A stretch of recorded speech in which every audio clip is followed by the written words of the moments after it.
सही प्रश्न है कि शाकाहारी और मांसाहारी भोजन में कौन सा भोजन अच्छा है और क्यों अच्छा है।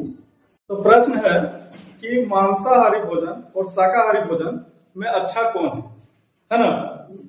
तो हम लोग देखते हैं कि मांसाहारी का मतलब क्या होता है। मांस खाना, मांस, मछली, अंडा। मांस खाना मतलब कोई जीव को मारकर उसकी मांस को खाना। और शाकाहारी का मतलब होता है जो हम लोग साग सब्जी, फल मूल और हरा सब्जी ये सब जो खाता है। तो ऑलरेडी इसमें अगर हम देखें धार्मिक दृष्टिकोण से भी और वैज्ञानिक दृष्टिकोण से भी, तो दोनों दृष्टिकोण से हमें यह पता चलता है कि शाकाहारी भोजन बेस्ट होता है, अच्छा होता है। ऐसा क्यों होता है भाई? क्योंकि देखो, जब हम लोग किसी भी जान को मारते हैं तो धर्म, कोई भी धर्म हो, चाहे वह हिंदू धर्म हो, इस्लाम धर्म हो या कोई भी धर्म हो, कोई धर्म हमें यह नहीं कहता है कि आप किसी की हत्या करें, है ना। कोई एक इंसान होके हमें किसी भी जीव की हत्या करने की सोचना भी नहीं चाहिए। तो ऐसे ही अगर हम किसी का मांस खा रहे हैं तो कोई ना कोई जीव की हत्या हुई है, तब मांस हमारे थाली में आता है। तो धर्म ये हमें अलाउ नहीं करता है।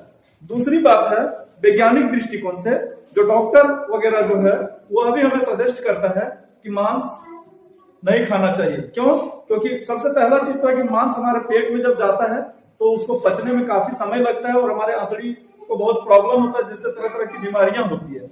और दूसरी बात है जो कि सबसे मुख्य बात क्या है कि जानवरों में भी बीमारियां होती है, होता है ना।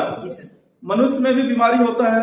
और जिस जानवर का मीट हम लोग खाते हैं, मांस जिसका हम लोग खाते हैं, जैसे मुर्गा हो गया, बत्तख हो गया, मटन हो गया, खस्सी हो गया, बकरा हो गया, इन सभी जानवरों में भी बीमारियां होती है। और जानवर का जो बीमारी होता है, जिस जीवाणु या विषाणु के द्वारा उसमें बीमारियां होती है, वो जीवाणु या विषाणु उसके मांस को जब हम खाते हैं तो हमारे शरीर के अंदर में भी जाता है और वह जीवाणु या विषाणु हमारे शरीर में भी क्या होता है, एडजस्ट कर लेता है, फैल जाता है और बीमारी उत्पन्न कर देता है। इसलिए हमें मांस मछली जीव जंतु को नहीं खाना चाहिए।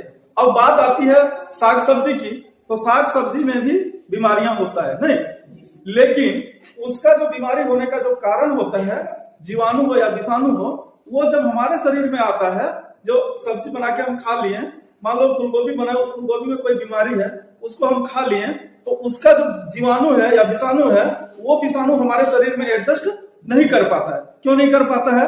एक उदाहरण से समझो। जैसे हम लोग का घर है, हम लोग घर में रहते हैं, किसी का बड़ा घर है, किसी का छोटा घर है।